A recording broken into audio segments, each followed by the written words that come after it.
Ayan, hello guys. Good evening. Ayan. Say hi, Neil. Hi. Ayan.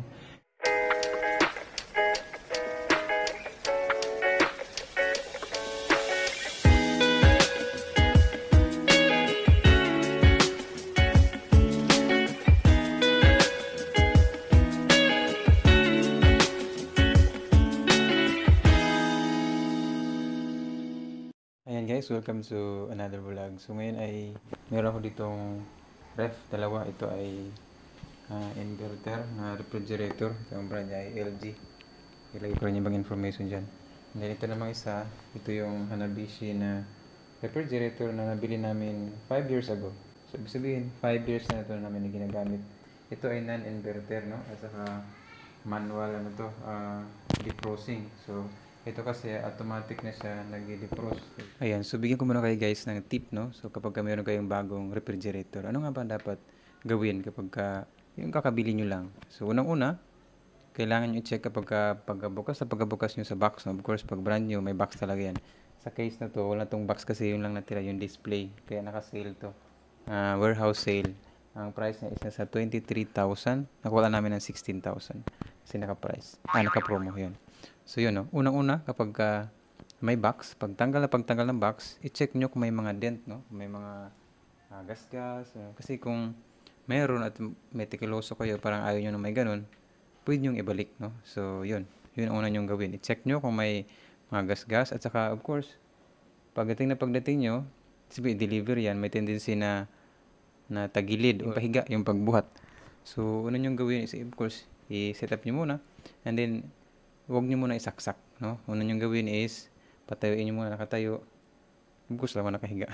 Okay. Nakatayo, tapos, 5 hours. Yun, for 5 hours, dapat huwag nyo muna isaksak, no? So, standby muna for 5 hours. Yung pag nasaksak na, normal lang po guys na hindi mo na lalamig yung ref, no? For 2, minsan, mabot pa ng 4 hours, no? Maximum na yun na hindi, para hindi lamig. Kala mo sira, no? So, obserbahan nyo, wala mo ng laman. Ang laman lang pala guys, ng ref na kung i-test nyo siya pagdating ay dapat tubig lang doon sa freezer side para malaman nyo kung nag-yellow, no? So, and then, hintayin nyo mga 24 hours, no? At kung after 24 hours wala pa rin, so ibig sabihin, magtaka na kayo, ibig sabihin hindi siya working. So, saka pa lang kayo na dapat ibalik nyo. Huwag nyo na hintayin na abot mo na 3 days, no, na hindi pa rin siya gumagana. So, dapat ma-return nyo agad kasi ibig sabihin defective yung nabili nyong refrigerator. Ayan, so next naman guys, paano ang pagpwesto ng ref, no? So, unang-una, sabi dun sa manual. So, ito nga pala yung manual niya. Nandito naman yung mga instruction. So, sabi dun, hanggat maaari ay mayroon dapat space, no? Yung nilagay ng ref, no? So, dito sa case ko, ito yung likod niya. Ayan. So, yung likod, ayan, mayroon din siya space na mga at least 3 inches, no? Depende. Basta may space lang para makasingaw yung likod na part ng ref, no?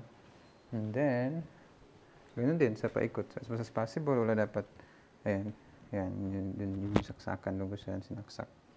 So, ganoon siya yung sa pagpwesto, no? Saka dito naman sa baba, mayroon tong adjustan yung kanyang paa, no? Para ma-level niya sa mapantay. Para hindi siya alog-alog pagka pwesto nyo. Yun. So, ganyan siya guys, yung sa pagplastar. Ayan, so ngayon dito na tayo ngayon sa consumption. So, gaano nga ba katakaw to sa kuryente?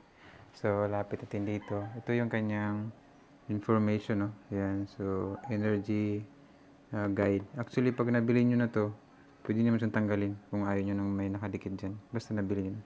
So, yan. Sabi dito, meron siyang 289 na energy efficiency factor. So, ibig sabihin lang guys, the more na mataas to, the more na mas tipid siya, no? So, andyan naman yung computation sa baba. Sa kabila kasi, compare dito sa previous namin na ref, pansin nyo, 204 lang siya. So, ang laki ng kaibahan. Tapos sa wattage naman, ito, yung old, ay nasa, 85 watts. Dito, sa bago, meron siyang, sabi dyan, 65 watts. So, mas magaan siya dalhin. Mas malaki, mas magaan. Kaya diba ang galing? So, upgrade talaga siya.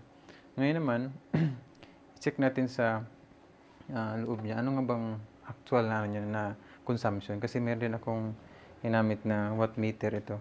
Dito ko tinitest kung ilan talaga yung consumption niya kapag niloload na siya. So, i-test natin yan mamaya. Ayan. So, dito sa rate niya, sa loob, tsaka ito sa loob ito na yung loob niya. Ayan. Based dito sa nakalagay sa kanya, siya ay yung kanyang, ano talaga, yung rated power input is 140 watts. Yun. So, hindi lang siya ito yung 65, no? So, yun doon tayo mag-base yun sa loob. Kasi ito lang yung average niya kapag normal operation. Pero pag mag-peak siya, yun talaga, 100 plus. No? Ganun din naman to. Kung i-check mo to sa likod nito, ito sa likod niya, yung luma. Meron din to dito, 154 watts. Yan yung kanyang rated wattage. Yun yung kanyang consumption. Testing na tayo kung gaano nga ba yung, anong kaibahan nilang dalawa sa consumption. So, check natin dito na naka-max na to, no? So, yan, na-max ko na. Yan din ito. Na-max ko na rin, naka number 7. Yan. Sa baba niya. Naka number, ano na rin yan. Yun, nakatutok na yung arrow niya dun sa, yan, sagad. So, yun. Pareho na silang sagad ngayon. Testing natin. So, itong cable na to ay yung cord dito sa bago. Itong isa sa luma. Non-inverter, inverter. Ayan. Saksak lang natin itong wattmeter. Ayan. Make sure na nakalagay siya sa watt na. So, ayan. Na itong inverter. Saksak natin. Yun, tingnan natin kung ilan yung ano niya. Yun, 145, 146.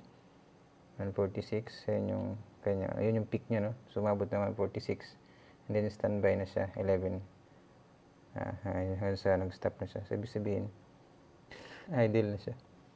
Palitan natin itong isa. Ito. Tayo mo kaibahan. Saksak. Yun, umugong siya. Tapos, tinan mo naman. 192. Yan, 190. Yan, so ganoon siya kataas. Tapos ang tagal niyan bago magbaba.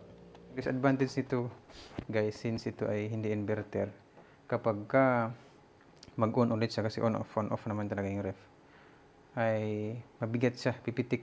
Kasi ito yung nag-load, ito yung ito yung ginagamit ko, yung solar na 1000 watts capacity, yung kaya niyang i-load. So, nahirapan siya i-load yun, may pitik. Which is normal lang kasi hindi nga sa inverter. Kaya we decided to buy the one nito. Kasi mas magaan siya dalhin ng solar. Ayan. So, sa mga hindi pa nakapanood pala nung solar video ko, ilagay ko sa baba.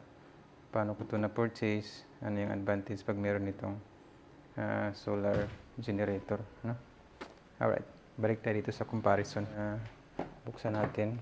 So, ito na yung loob nitong bagong ref. So, kagaya sinabi ko kanina, kapag bagong bili, i-max nyo to, no? Depende kung ano yung knob sa inyo. Max nyo yan. So, ito, tapos na kasi na-max ko. So, nilagay ko na lang sa 2. Tapos, tubig. So, ito yung yellow na agad, oh. So, nilagay ko to kanina mga 6 p.m. At 8 p.m. after 2 hours. Tigas na agad siya. Ganun sa kabilis, no? Saka, hindi na to nag-frost dito kasi, ano na to, mayroon na siyang technology na hindi mag-accumulate ng gilid sa mga gilid, no? Ayan, so non-frost refrigerator. Ayan, so meron din siyang fan dito. Dito siya nagbubuga ng lamig, no? Kaya yun yung advantage niya. Fan na kasi siya, i-distribute niya maigi yung lamig. Ayan, compare dito sa kabila. Saraman natin. Compare sa kabila, ito siya, yung loob niya. Ayun, oh. Wala siyang fan. Rekta lang siya dito kasi mismong lumalamig, no? Dito yung manual type of defrosting, no? So, pag mag-defrost kayo, unplug nyo yung outlet para matunaw yung mga accumulate dito na yellow, no? Yun, medyo matrabaho siya kasi tatanggalin nyo pa yung mga food ninyo na napuno na dyan. And then, hintayin nyo may ilang oras bago siya matunaw, no? Samantalang itong isa, ay wala nang kaproblema kasi automatic na siya nag-defrost, no? So, meron siyang control. May mga sensor na yun sa dyan. So, yun yung kaibahan nilang dalawa. Ito pala yung model niya, guys, no? Ayan. GR B222SQBB. Ito yung model ng ref na nabili namin. Okay? Sa All Homes. Yan. Alright? So nga pala guys, yung old namin na ref, yun ay working pa hanggang ngayon. So 5 years na namin yung ginagamit at working pa rin siya. So the reason why we upgrade kasi meron na kaming dalawang baby at medyo marami na ang nalalagay sa ref. At kailangan namin ng mas spacious na ref. So kaya bumili kami nito. Yun ay nabili namin around 11,000. Yeah, mga 11,000 yung price nun, no? Nabili namin yung non-inverter. Ito siya. Yun, yung price nito ay 23. Nakuha namin 16K dahil nga naka warehouse sale. O additional, para hindi masyadong pursado yung ref nyo guys, kung meron kayong mainit na tubig niya, palamigin. As possible, huwag nyo muna ilagay agad pag mainit pa, no? Palamig-lamigin nyo muna kunti kung meron kayong food na gusto yung palamigin. So, yun. Para hindi mapunta yung init, no? So, ganun siya. And then, what more? For example, gabi. Wala naman masyadong gumagamit ng ref, pero gabi. Pwede nyo siyang i-max for 2 hours, no? And then, pag sapat na yung lamig niya, for example, 6 p.m. to 8. Yun, max na. After 8, pwede nyo i-unplug, no? So, mas okay yun. Mas makatipid kayo na long term kasi isipin mo ilang hours din yun na hindi naka-andar, no?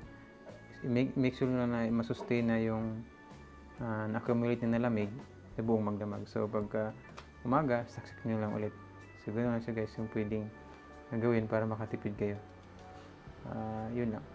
So, tingnan natin yung loob. Gusto yung kanina, no? Ito yung sa freezer side. Sa refrigeration side naman ito. Yan sa baba. So, yun yung laman niya ngayon, no? Yan. So, yun yung kanyang knob, no? Para i-control yung lamig. So, sa ngayon, naka number 2 lang siya. Ayan. And then, yun. Meron siyang ilang palapag. 1, 2, 3, 4. So, ito lagay ng mga gulay, no? Sa baba. Ayan siya. Ayan. So, wala pa siya halos laman. Pero advice talaga guys, as much as possible, wag nyo yung sobrang puno talaga, no? Yung tamang average lang ilagay nyo para hindi masyadong mahirapan yung refrigerator. Yan. Tapos ito naman sa pinto niya, ito yung lagayan, no? Meron siyang 1. Meron dito. Pwede lagay ng egg. Ito sa taas yung egg tray, no? Ilan to? 1, 2, 3, 4. So ito kasi isang door lang. Ito kasi 2 doors. So yan. Yan, so doon nga tatapos ang ating maiksing video. I hope ay meron kayong natutunan, ano? So kung meron kayong tanong, ay comment lang po yan sa baba at subukan natin sagutin. Huwag kalimutan mag-subscribe. Bye-bye. God bless.